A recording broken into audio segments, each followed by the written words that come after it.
Now, WJZ's Purple Playbook brought to you by M&T Bank. And this is Purple Playbook. I'm Alex Lays alongside Super Bowl champion Kadri Ismail.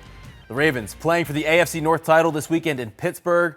The winner of Sunday's game, believe it or not, is going to host a playoff game. A lot on the line this weekend. A lot on the line for a lot of different reasons, and the main reason, obviously, you have your hat and t-shirt game. AFC North champion will be crowned after this game, and then, of course, as you said, you're going to host a playoff game. On the flip side, the loser of this game is going home. Their season is over. It's the first time the Ravens and Steelers will play in the final week of the regular season in a winner-take-all scenario. The Ravens' run game came alive in Week 17. Derrick Henry had a career day in Green Bay, 216 yards and 4 touchdowns on the ground for King Henry. He made it look easy against the Packers, but John Harbaugh knows it won't be like that on Sunday against the Steelers. It's a new challenge this week because these guys on the edge are really good. I mean, these outside backers that we're about to go against in Pittsburgh, we know them well. We play them a lot. They know how to get off blocks. I mean, they do a great job of setting the edge and tearing off blocks. Probably as good or better than anybody in the league in terms of that. The run game really came alive in a way that I think Ravens fans have been waiting for all season long. Do you think that there's a chance that they can build on that and take that to Pittsburgh and build on that success? There's always a chance. You recognize that, yes, your game is a power game, and if you can bully your opponent, sure, you're going to have the advantage. I think for this Ravens-Steelers matchup, though, if you go back to when they were playing them, it was, 25 carries, 94 yards, not really a lot of production from Derrick Henry and company. But I think what we saw in the Packers game, yeah, it gives you hope. But this is a different defensive front for the Steelers than what we saw with the Packers. We know, you know better than I do just how intense this rivalry gets. When I look at what happened in Green Bay, I've been saying it all season long. I've been waiting for this Ravens team to be playing with attitude, that offensive line specifically to be playing with attitude, and we saw that. So I think that there is a chance that those guys, those front guys especially, can start to be playing with a little more confidence. And that can lead to some great things when we're talking about opening things up for Derrick Henry so he can get to the linebacker or the secondary level. Or, when we're talking about Keaton Mitchell coming in and as a complement to the run game as well. Yeah, no, all points are true. And I think the word that you used that stuck out to me was confidence. The fact that you have to have confidence in your scheme and your abilities to make the necessary blocks to allow for Derrick Henry to get up into that second level, to allow Keaton Mitchell to have an opportunity to get to the outside and use his burst of speed. We know this defense is a really strong, sound tackling defense.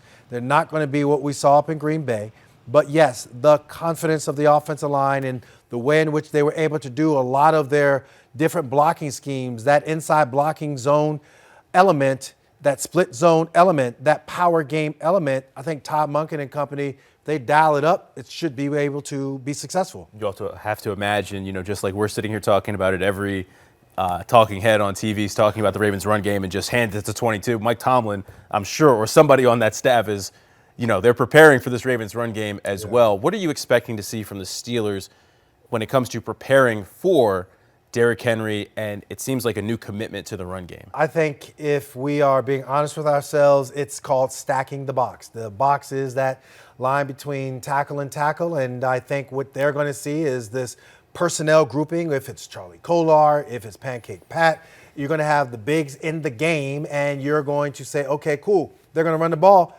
We dare them to throw the ball. We don't care. We're going to go ahead and stop the run. We're not going to allow them to methodically move down the football field, making plays on us. This is a defense that, if you stay above the chains, if you're in third and short or second and very manageable, it gives you the advantage. But oftentimes they'll give you a tackle for loss. Now you got to go ahead and make throws down the football field. I think that's where the challenge is going to be for this Ravens offensive line and this Ravens offense in general. Yeah, well, we know the Steelers, they're going to be tough, they're going to be physical, and that's not even a question. But this is going to be a much different Pittsburgh team than the one that came into Baltimore earlier this month. Injuries and a suspension have really changed the look of this game. I mean, just look at the screen right here. We're talking about DK Metcalf suspended. That's a big deal. We're going to talk more about that. TJ Watt had his lung punctured. Yeah. He's missed the past couple of weeks. Mike Tomlin said that there's a chance, he's hopeful, that TJ will be able to play in this one, but how effective, how many snaps we'll be able to get, that's up for debate. Calvin Austin dealing with a hamstring, that's tricky. And then Darnell Washington just had surgery for a broken forearm. So that's a lot of firepower when we're talking about this Steelers team. It's going to be missing on Sunday. Yeah, I think from the TJ Watt aspect of things, I mean, this is a guy that kind of set the tone when they were here December 7th, coming across the line, getting tackled for losses. It really took this Ravens offense out of sync. And so, yeah, for him to come back to play however many snaps and play it effectively remains to be seen. I think that can be an advantage to the offensive side of the football. Defensively, if you're looking at Darnell Washington, I think he was kind of like that guy that was going to be the go-to guy and, you know, real big physical tight end. Now he's going to be out. And, of course, you talk about DK Metcalf.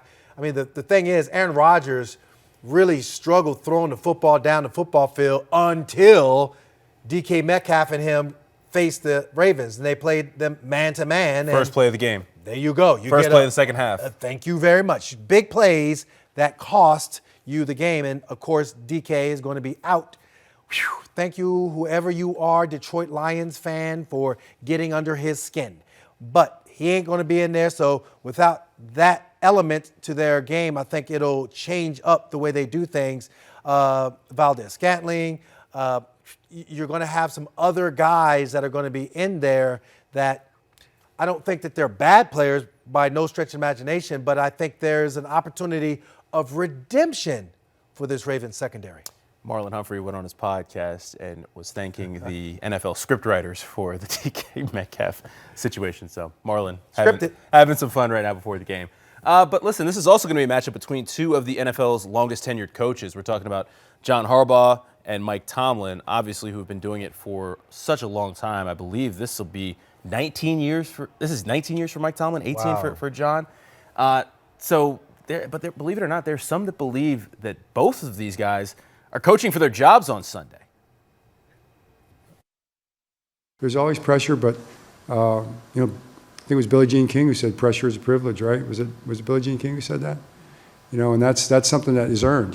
So we feel like it's something very worthwhile to be in games like this, and if those are the things that are being talked about along with that, that's okay. That's a privilege too. So let's get to work and let's go try to play our best game, try to coach our best game. Q, obviously you've been paying attention to the Ravens and Steelers for a very long time, long before John and Mike Tomlin came into their positions. What do you make of the position that they're in right now when we're talking about these guys coaching for their jobs? Yeah, the fact that you're saying two just foundational coaches in this league are kind of up in the air. Hall of Famers, yeah. I think it's remarkable what they've done, but it is also a league in what have you done for me lately? And I look at a guy, say Andy Reid, when he was in Philadelphia. Heck, just an incredible resume, but they felt like, it kind of reached its peak, and that was that.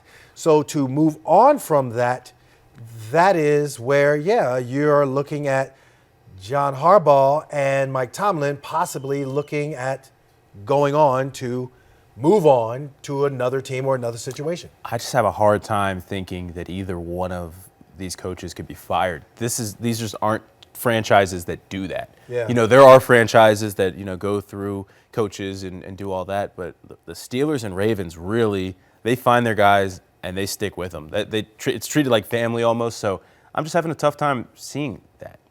I think for John Harbaugh and Steve Bisciotti said this before, where he was like, look, this is the mindset of our organization. We want stability, we want continuity, and we're mimicking the Pittsburgh Steelers in the way they have that stability and continuity. I think at the same time, at some point in time, it's time to figure out what is the next step, if you will, in trying to sustain excellence. Because, yes, I can speak from a Lamar Jackson franchise quarterback era. You have underperformed right, to the expectations of, yes, the Patrick Mahomes, Andy Reid, where you're seeing multiple championships and multiple trips to compete in AFC championships. So that is something that you got to look at when you're talking about what is the next step in this franchise's progression. A lot to unpack and a lot to digest over the next couple of days as we're talking about a game between two bitter rivals that is just reaching a new level when we're talking about everything that's at stake on Sunday. All right, we're going to take a quick break. When we come back, we're talking about Aaron Rodgers and the key to stopping the future Hall of Famer on Sunday. You're watching Purple Playbook. This is the Purple Playbook, brought to you by M&T Bank.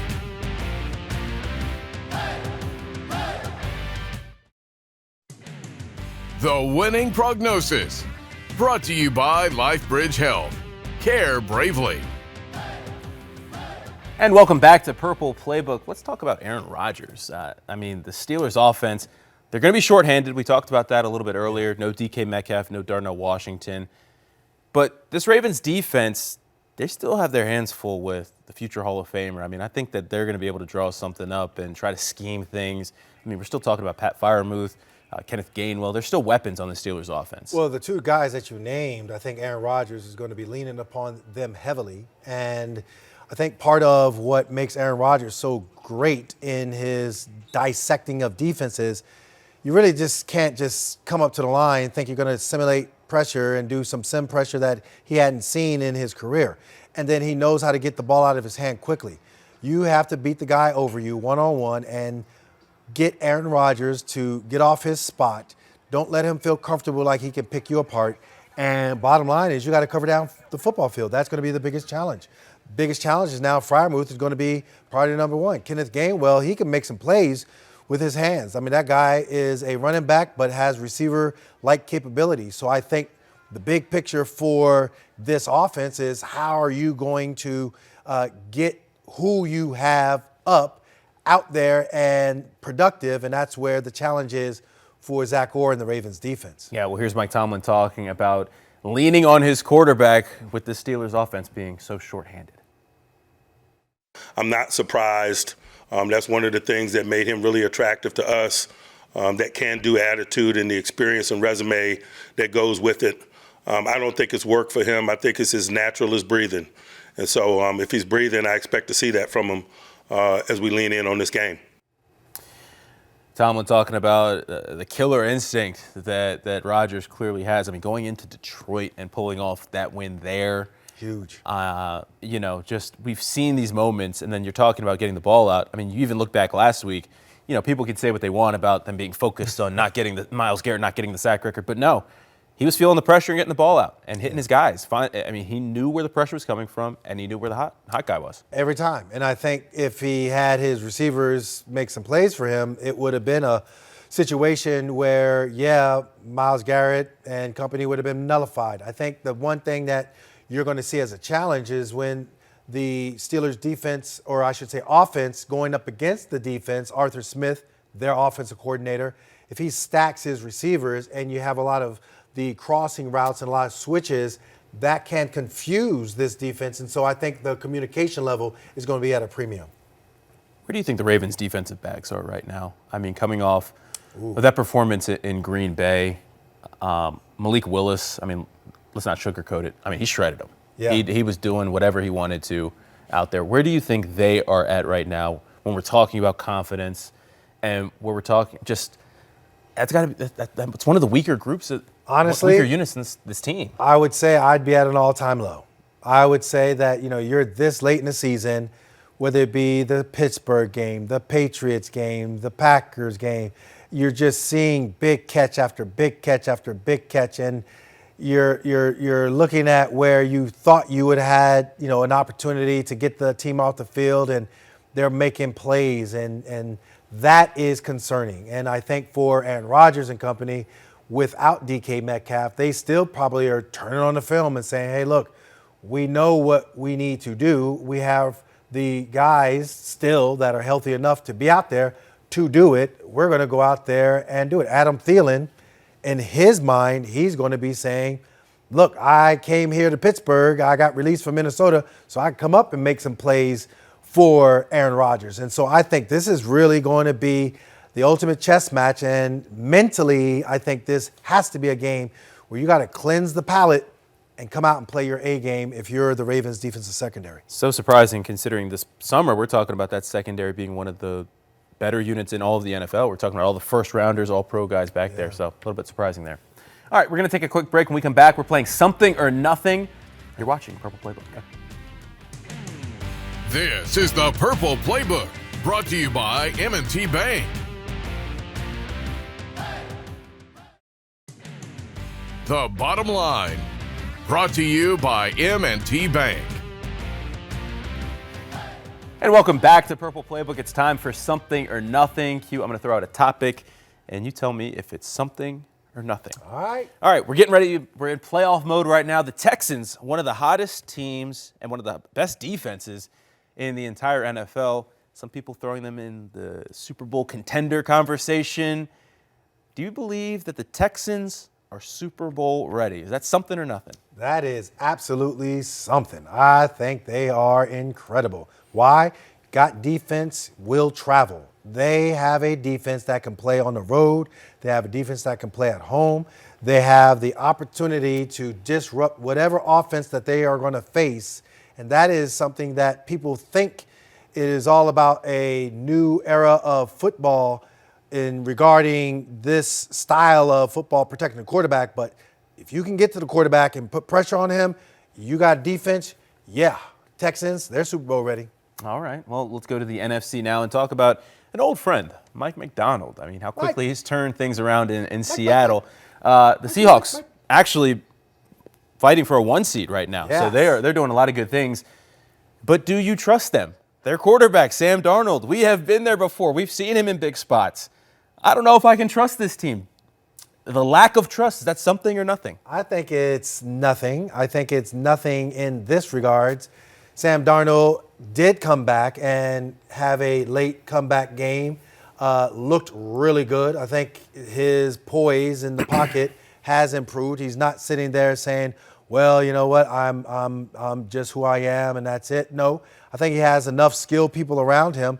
But Mike McDonald, when it comes to that defense, again, have defense, will travel. I think it is all about nothing, worrying about Sam Darnold. Mm-hmm. That defense is going to do a lot of good things for them, especially if they're able to lock up that 1 seed and everyone has to come to them. Yes, sir. It's going to be big. That 12th man. 12th man. The 12th man is for real. They're loud. All right, last one. Myles Garrett could break the sack record this week. 1 sack away from setting the record here. But this is going to be week 18. This will be his 17th game. I think that if he does break it, there needs to be a little asterisk in the record book or something, because we're talking about Michael Strahan doing it in less than that. T.J. Watt did it in less than. I mean, I'm just the asterisk. What do you think? Something or nothing with the distinction? I think if he's able to break the record. I think it's something. I think you asterisk it. I'll say don't worry about it, because then that means you got to asterisk a couple of other positions that were mind-blowing because of extra games. And the fact that, Miles, the way he did it, and he did it against the Ravens a couple of times, 5 sacks in the one game. I mean, it just was ridiculous. So his mindset of getting the sack, I'm with him. I'm like, bruh, praise you. Good job. Congratulations. Put your jersey in the hall. Get the cleats. Put them in the hall as well. It's something. Wait, jersey and cleats go to the hall? I mean, his whole everything's going. He doesn't to the hall. get to keep any? Oh God, no. You can keep it as in going to Canton and buying a ticket and. So when he goes in the locker room, someone's gonna be right there. Thank you. Thank you. Really? Oh, it's ours. Oh, this is history. Thank you, good sir. Appreciate you. All right. Hold on. But so he can't buy it from? No. Just like they ain't buying nothing. Just like when you do the jersey swaps, don't you have to buy those jerseys? Here's what you do. Do what Emmitt Smith did. Go ahead, get an extra jersey made, so then when you go out there on the football field, it's an authentic, sweat it up. Swap it at halftime. That's what you do. There you go. Swap it at halftime. You get the whole jersey, everything, legs, all of it. You swap it out, and then all of a sudden, you got yours, they got theirs, everybody's happy. That's funny. So they're standing there like armed guards, ready for you to hand it over. We will make sure we are getting it all, and it's authentic. They're going to have some people around him making sure that everything is getting over to the hall. All right, well, we'll see if he can break that record. Obviously was not able to do that against the Steelers last week. All right, we're going to take a break and wrap up the show. When we come back, you're watching Purple Playbook. This is the Purple Playbook, brought to you by M&T Bank.